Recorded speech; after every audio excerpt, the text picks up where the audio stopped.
It was a picturesque summer day in sunny California when Sarah, an Airbnb host with a charming cottage nestled in the heart of a quiet neighborhood, prepared for her latest guests. Sarah had been hosting on Airbnb for several years, and her guests usually consisted of tourists, couples on romantic getaways, and families seeking a peaceful retreat. She had always been fortunate to have pleasant guests, but that was about to change. The guest, who went by the name of Alex, had initially contacted Sarah with a polite inquiry about renting her cottage for a week. He seemed like any other guest, and after a brief exchange of messages, she approved his booking. Alex provided no indication that he would turn out to be the stuff of nightmares. As the first day of Alex's stay approached, Sarah left the keys to the cottage in a lockbox by the front door, just as she always did. She left a welcome note, fresh flowers, and a basket of local goodies to make him feel at home. The sun set, casting long shadows across the quiet neighborhood, and Sarah went to bed, looking forward to meeting her new guest in the morning. The next morning, Sarah awoke to the sound of birds chirping and the warm California sun streaming through her bedroom window. She couldn't help but feel a slight flutter of excitement as she thought about her new guest.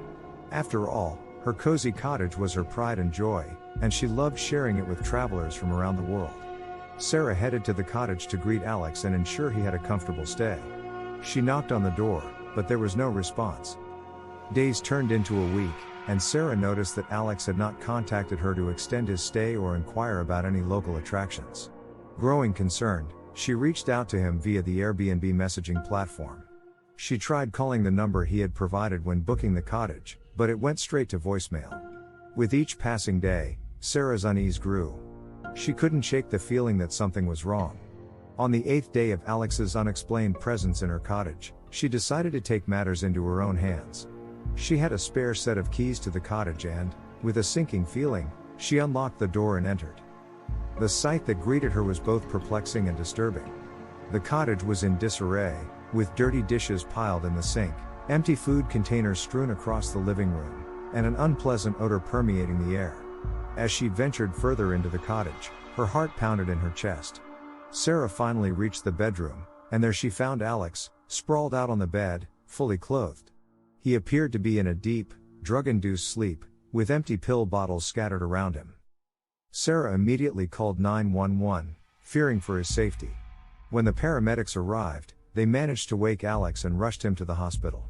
Sarah learned that he had ingested a dangerous combination of drugs, and he was now in critical condition.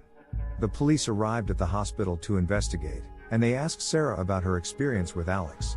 Sarah's ordeal with Alex had only just begun. The police informed her that Alex was not a typical guest but a serial squatter with a history of occupying Airbnb properties without permission. He had a knack for avoiding detection until he was discovered by the property owner. As the investigation unfolded, it was revealed that Alex had successfully pulled off this scheme at multiple Airbnb rentals across the state. He would book a stay, gain access to the property using the lockbox or keys, and then refuse to leave when the booking period was over. His previous victims had all faced a similar nightmare, a stranger in their home who refused to budge. The police assured Sarah that they would take legal action against Alex, but it would take time to resolve the situation. In the meantime, they advised her to secure her property and change the locks. Sarah did as instructed, but the sense of violation lingered, casting a shadow over her once beloved cottage. Weeks turned into months, and Sarah was constantly on edge, waiting for updates on Alex's legal status. She had heard of other hosts who had been through similar ordeals, and some had never fully recovered from the experience. The thought of someone invading her sanctuary and refusing to leave weighed heavily on her mind. One evening, as the sun dipped below the horizon, Sarah received a call from the police. They informed her that they had finally managed to serve Alex with an eviction notice, and they were on their way to the cottage to ensure his removal. Relief washed over her, and she thanked the officers for their diligence. Sarah arrived at the cottage just as the police were escorting Alex out. He looked disheveled and agitated, but he complied with the eviction order.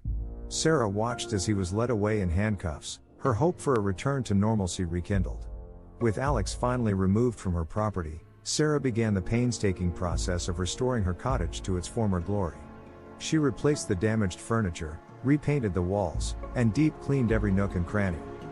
One evening, as Sarah was tidying up the guest bedroom, she made a startling discovery. Hidden beneath the mattress was a small, weathered journal. Curiosity got the better of her, and she opened it to read the entries. The journal chronicled Alex's stay in the cottage, but it wasn't the typical account of a guest's experiences.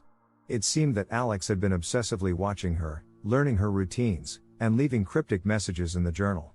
The last entry sent a chill down Sarah's spine. It read, "I'll never leave, Sarah. We're meant to be together forever." Fear once again gripped Sarah as she realized the sinister truth. Removing Alex from her cottage hadn't ended the nightmare, it had escalated it. He had become fixated on her, and his obsession had taken a dark and dangerous turn. Sarah immediately contacted the police and showed them the journal. They launched an intensive search for Alex, but he had vanished without a trace. Sarah was advised to stay with friends or family until he could be apprehended. As days turned into weeks, Sarah's anxiety grew. She constantly felt like she was being watched, and the ominous feeling that Alex was lurking nearby never left her. The police increased patrols in her neighborhood, but they were no closer to finding him. One moonless night, as Sarah lay in bed, her phone rang. It was a blocked number, but she answered it with trembling hands.